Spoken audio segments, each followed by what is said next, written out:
2 ಯೋಜನೆಯಡಿಯಲ್ಲಿ Karnataka urban water ಸಪ್ಲೈಯಿಂದ 24/7 ಕುಡಿಯುವ ನೀರಿನ ಒಂದು ಬಹಳಷ್ಟು ಅವಶ್ಯಕತೆವಾಗಿರುವಂಥ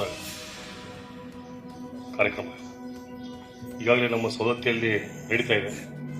ಮುನ್ನೋಳಿ ಮತ್ತು ಯರಗಟ್ಟಿ ಪಟ್ಟಣದಲ್ಲಿ ಬಹಳಷ್ಟು ಅವಶ್ಯಕತೆವಾಗಿರುವಂಥದ್ದು. ಯಾಕೆ ಈಗ 2 ದಿವಸ 3 ದಿವಸಕ್ಕೊಮ್ಮೆ ಬರ್ತೈತಿ. ಪ್ರತಿಯೊಬ್ಬರಿಗೆ 70 ಲೀಟರ್ ನೀರು ಕೊಡ್ತಾರೆ. ಈಗ ಆ್ಯಕ್ಚುಲಿ ಗೌರ್ಮೆಂಟ್ ಸರ್ಕಾರದ ವ್ಯವಸ್ಥೆಯಲ್ಲಿ ಒಂದು ತಲೆಗೆ 130 ಲೀಟರ್ ನೀರು ಕೊಡ್ಬೇಕನ್ನುವಂಥದ್ದು ಒಂದು ಕಾಯ್ದೆ ಐತಿ.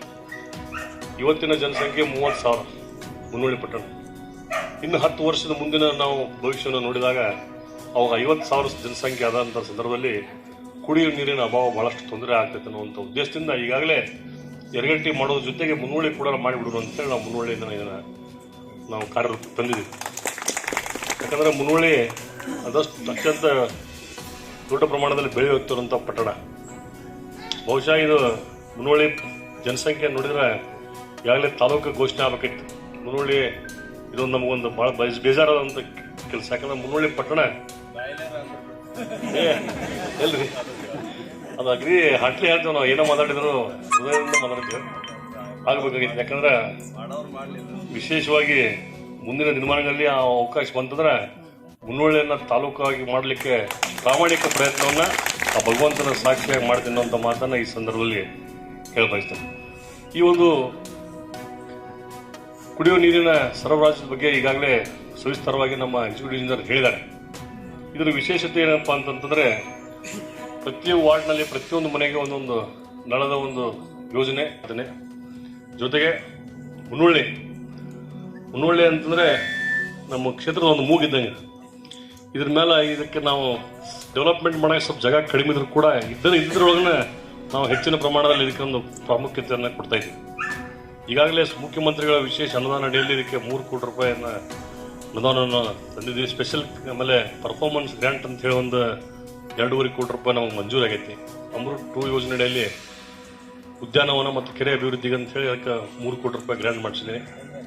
ಮುಂದಿನ ದಿನಮಾನಗಳಲ್ಲಿ ಮತ್ತೆ ಮುಖ್ಯಮಂತ್ರಿಗಳ ಅನುದಾನವನ್ನು ಕೊಡ್ತಾ ಇದ್ದಾರೆ. ಮತ್ತೆ ಇದಕ್ಕೆ ಮುನ್ನೋಳಿಗೆ 5 ಕೋಟಿ ರೂಪಾಯಿ ಅನುದಾನವನ್ನು ನಾನು ಖಂಡಿತವಾಗಲು ತರ್ತೇನೆ ಅನ್ನುವಂಥ ಮಾತನ್ನು ಈ ಸಂದರ್ಭದಲ್ಲಿ ಹೇಳಬಯಸ್ತೇನೆ. ವಿಶೇಷವಾಗಿ 30,000 ಜನಸಂಖ್ಯೆ ಇದ್ರೂ ಕೂಡ ಒಂದೇ ಒಂದು ಬಹಳಷ್ಟು ದುಃಖವಾದ ವಿಷಯ ಏನಂತಂದ್ರೆ ಏನೋ ಒಂದು 70-80 ವರ್ಷದಿಂದ ಪ್ರಾಥಮಿಕ ಆರೋಗ್ಯ ಕೇಂದ್ರ ಇತ್ತು. ಪ್ರಾಥಮಿಕ ಆರೋಗ್ಯ ಕೇಂದ್ರ ಇದೆ, ಅದನ್ನ ಯಾವಾಗಲೂ ಸಮುದಾಯ ಆರೋಗ್ಯ ಕೇಂದ್ರವಾಗಿ ಅಪ್ಗ್ರೇಡ್ ಆಗಬೇಕಿತ್ತು. ಈಗಾಗಲೇ ನಾನು ಆರೋಗ್ಯ ಸಚಿವರಲ್ಲಿ ಮುಖ್ಯಮಂತ್ರಿಗಳಲ್ಲಿ ಮನವಿಯನ್ನು ಸಲ್ಲಿಸಿದ್ದೇನೆ. ಅದನ್ನು ನಾನು ಈಗ ಯಾವುದೇ ಒಂದು ಅಪ್ಗ್ರೇಡೇಷನ್ PSC ಇಂದ CSC ಅಪ್ಗ್ರೇಡೇಷನ್ ಕೊಟ್ಟಿದ್ದಾದ್ರೆ ಮುನ್ನೋಳಿ ಕೂಡ ಒಂದು ಇರ್ತದೆ ಅನ್ನುವಂಥದ್ದನ್ನು ನಾನು ಬಹಳಷ್ಟು ಹೆಮ್ಮೆಯಿಂದ ಹೇಳ್ತೇನೆ. ಇಡೀ ಕರ್ನಾಟಕ ರಾಜ್ಯಾದ್ಯಂತ ಎಲ್ಲೇ ಒಂದು PSC to CSC ಸ್ಯಾಂಕ್ಷನ್ ಆಗಿದ್ದಕ್ಕೆ ಆದ್ರೆ ಮುನ್ನೋಳಿನೂ ಕೂಡ ಇರುತ್ತೆ. ಲೀಸ್ಟ್ನಾಗ ನಾನು ಸೇರಿಸಿ ಬಂದಿದ್ದೀನಿ. ಅದರ ಸ್ವಲ್ಪ ಅನುದಾನದ ಕೊರತೆಯಿಂದ ಸ್ವಲ್ಪ ತಡ ಆಗಿದೆ.